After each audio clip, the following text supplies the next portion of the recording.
Mga kabrigada, arestado po ang isang pulis sa Lucena City matapos na manakot, manakit at magpaputok pa ng baril habang lasing na nagdulot po ng matinding takot sa mga residente. Kinilala ang suspect na si Police Staff Sergeant Rodolfo Avila Maglang-Awa Jr., 30 anyos at residente po ng Lucena City.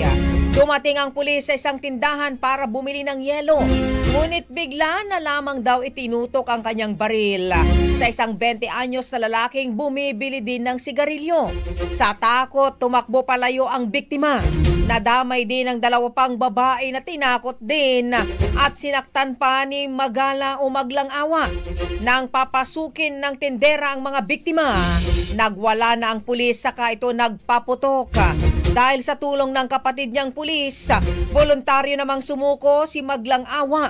Kasalukuyan siyang nakakulong at nahaharap sa mga kasong grave threats, unjust vexation, physical injury at illegal discharge of firearms.